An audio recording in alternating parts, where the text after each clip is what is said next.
Welcome to the deep dive. Today we're embarking on a pretty fascinating exploration. We're looking into the structure and organization of the Indian Army. Mm-hmm.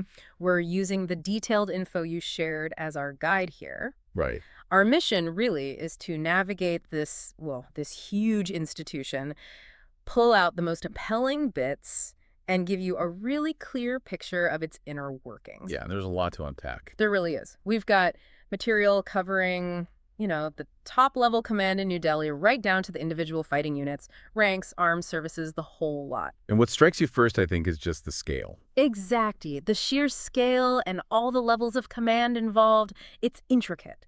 So we're going to unpack how it all connects, from the Chief of Army Staff down to the soldiers on the ground. Absolutely. And what we'll hopefully see is that while it looks complex, it's actually a very efficient, adaptable system.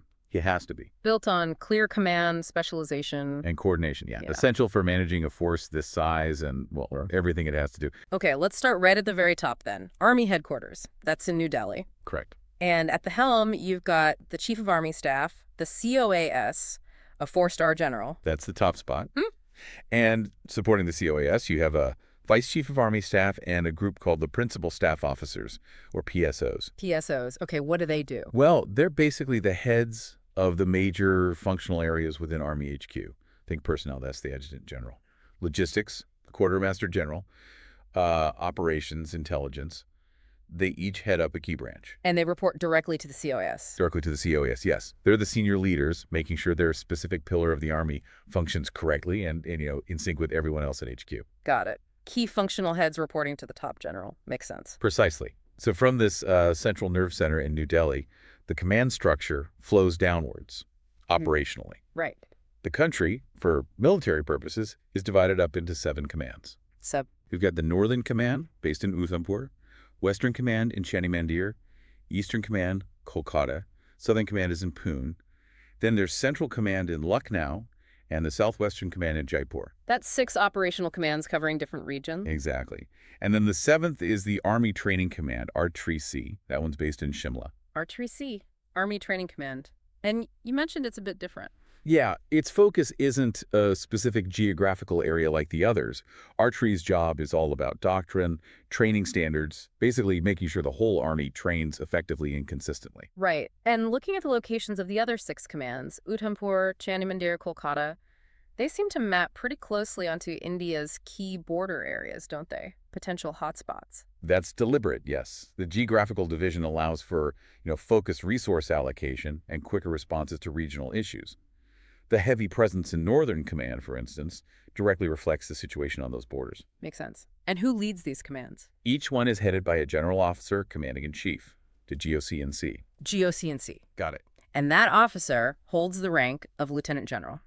So a 3-star general. Okay, so we've gone from the 4-star COAS at the very top down to these 3-star GOCs&C leading these huge operational commands. Correct. So below the commands, where do we go next? We're delving into field operations now. That's right. Now we get into the core level.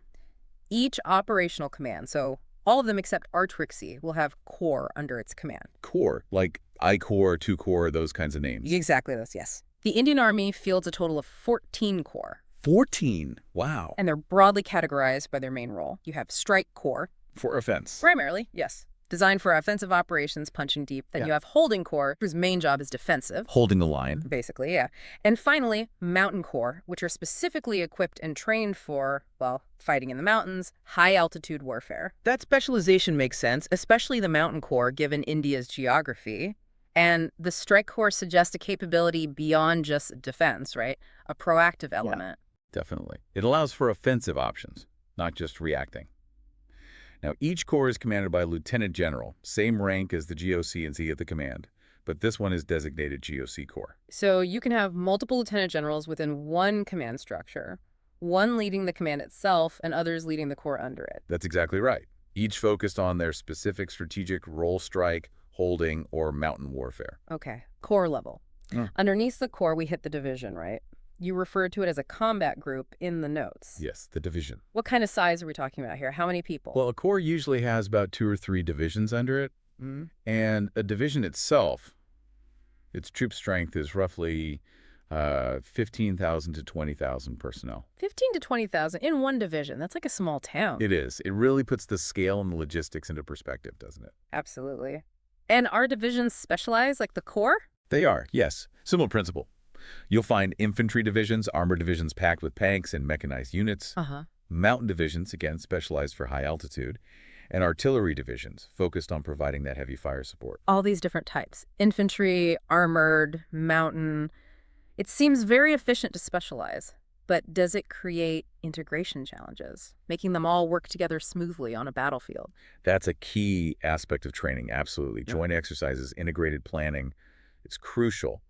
But the specialization allows for, mastery of a particular type of warfare. And the division commander is a major general. Major general, so a 2-star general. Correct. Okay, so the hierarchy is becoming clearer. Army HQ, commands, corps, divisions. What comes next? The brigade. Your notes say that's the basic fighting unit. That sounds important. It is very important. A division typically controls 3 or more brigades. Size-wise, a brigade is around 3,000 to 5,000 troops. Still a significant number of people. Oh, yes. And again, just like the higher formations, brigades are usually specialized. You have infantry brigades, armored brigades, artillery brigades, engineer brigades. Yeah. Each tailored for specific tasks. And who commands a brigade? A brigade is commanded by a brigadier. That's a 1-star rank. Brigadier, okay. And within that brigade structure, we're getting down to the real sharp end now, I guess. We are. Inside a brigade, you find several battalions. A battalion is described as a combat subunit. How many troops in a battalion, roughly? Usually somewhere between 600 and 1,000 personnel. And for the infantry, the battalion is often seen as the core, the basic fighting unit where identity and loyalty are really strong. The basic fighting unit for infantry. Yeah. Led by? Typically commanded by a colonel. Colonel, yeah. Right. And then even smaller components. Company, platoon. Exactly. Those are the building blocks within the battalion. You have the company, which might be commanded by a major or sometimes a captain. Okay. Below company is the platoon, usually led by a lieutenant, a young officer, or perhaps a junior commissioned officer, a JCO. We'll get to JCOs in a moment, I think. And the smallest? The smallest standard unit is the section, which is about 10 or 12 soldiers, led by a non-commissioned officer, an NCO. Section, platoon, company, battalion, brigade, division, corps, command, HQ. Wow. That's the pyramid. That's where the tactical action really happens at those lower levels. That paints a really clear picture of the structure, that chain of command. Okay, now let's shift focus a bit and look at the people within that structure. The ranks, it seems like a very defined hierarchy. It is, absolutely. Very clearly defined. Broadly, you can group the ranks into 4 main categories. You've got the commissioned officers. They're the leadership cadre. Right. Then junior commissioned officers, or JCOs, who are a really interesting, crucial bridge. Then non-commissioned officers, NCOs, the backbone of unit discipline. And finally, the sepoy, the base level soldier. Let's start with the commissioned officers. Where does someone joining as an officer typically start? The entry-level rank is lieutenant.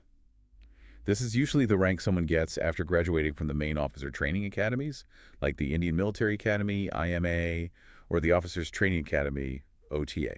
Lieutenant, and the progression from there. From lieutenant, you move up through captain, then major, lieutenant colonel, colonel. Colonel, who commands a battalion, as you said. That's right. Then it goes up into the general officer ranks. Brigadier, 1-star.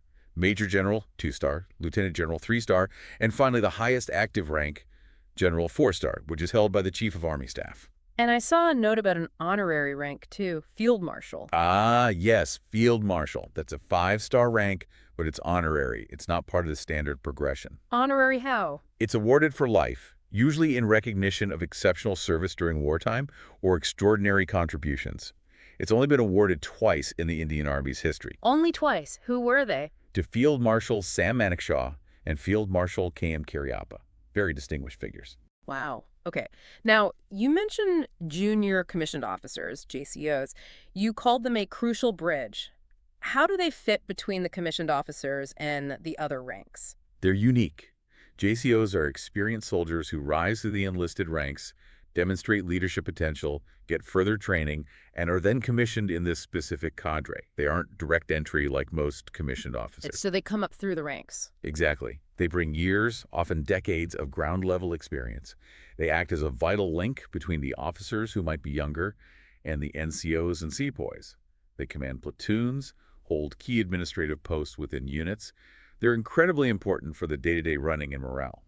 What are the ranks for JCOs? In ascending order, you have Naib Subedar, then Subedar, and the most senior is Subedar Major, who is often a key advisor to the battalion commanding officer. Naib Subedar. Subedar Major. Got it. They really do sound like linchpins, bringing that experience. Absolutely. That intermediate leadership layer is critical. Okay, then below the JCOs, we have the non-commissioned officers, NCOs. Right. Your sergeants and corporals, essentially, though the names are different. These are the first line of supervision for the sepoys. The backbone, you called them. They really are. The ranks are Lance Naik, and Havildar.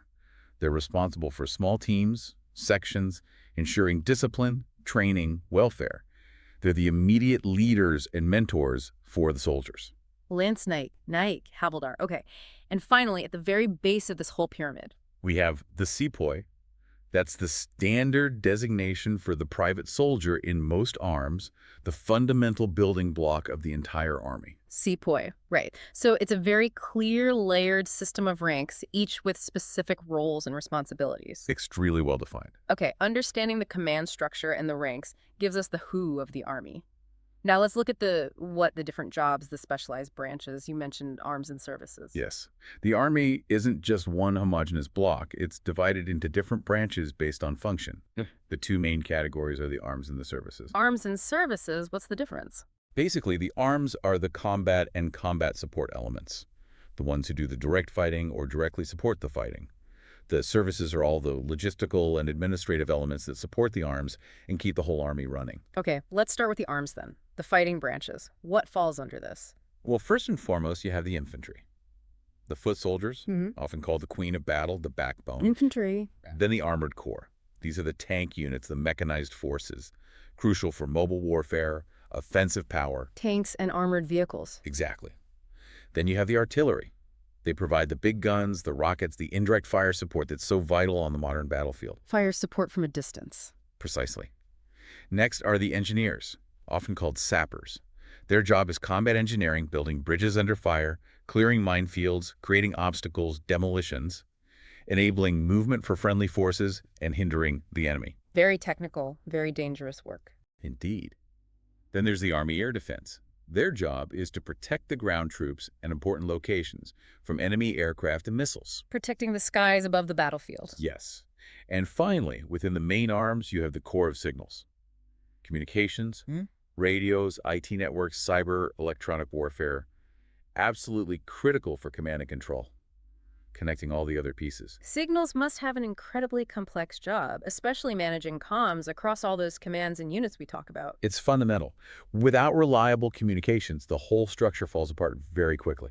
So those are the main arms, infantry, armored, artillery, engineers, air defense, signals. All sound vital, and you can see how they'd need to work together closely. Absolutely. Integrated operations are key. Okay, so what about the services, the support side? What keeps the arms in the fight? A whole range of crucial functions fall under services. You've got the Army Service Corps, the ASC. They handle transport trucks, railways, air supply, and provisions like food, fuel, rations. The entire supply chain, basically. Keeping the army fed and fueled. Hugely important. Critical. Then the Army Ordnance Corps, AOC. They deal with the stuff: weapons, ammunition, vehicles, equipment, clothing, procurement, storage, distribution, repair of ordnance. So ASC moves it, AOC provides it. Roughly, yes.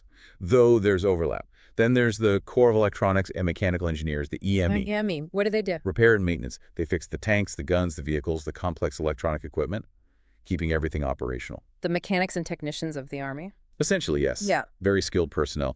Then, of course, you have the medical side. Yeah. The Army Medical Corps, AMC, with doctors in hospitals, the Army Dental Corps, and the Military Nursing Service, MNS. Healthcare for the entire force. Vital. You also have military intelligence, MI, gathering and analyzing information, and the Judge Advocate General's Department, the JAG branch, which handles military law and legal matters. So ASC, AOC, EME, medical, dental, nursing, intelligence, legal. It's a vast support network. It has to be. Without these services functioning efficiently, the arms couldn't operate effectively for any length of time. Logistics win wars, as they say.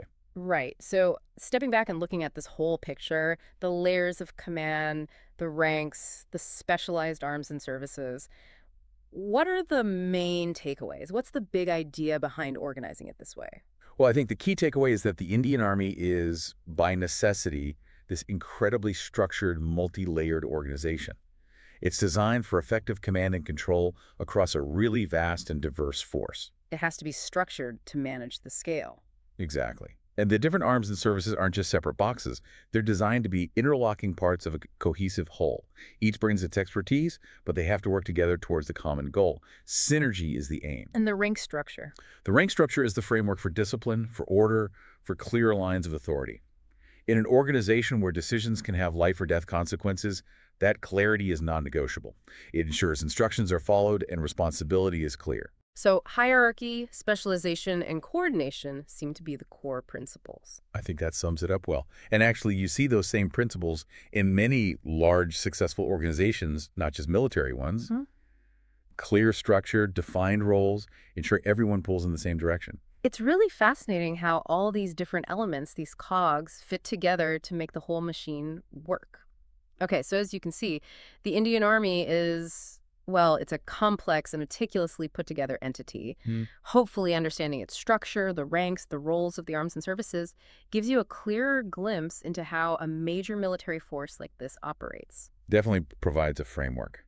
And maybe it's a thing for you, the listener, to think about. Considering this intricate hierarchy, all this specialization we've talked about, what do you think is the biggest challenge in actually coordinating all of that effectively, especially in a real-world high-pressure situation? Yeah, good question. What kind of leadership, what kind of communication is most crucial right at the top levels to ensure that this massive, diverse organization functions smoothly, especially when things get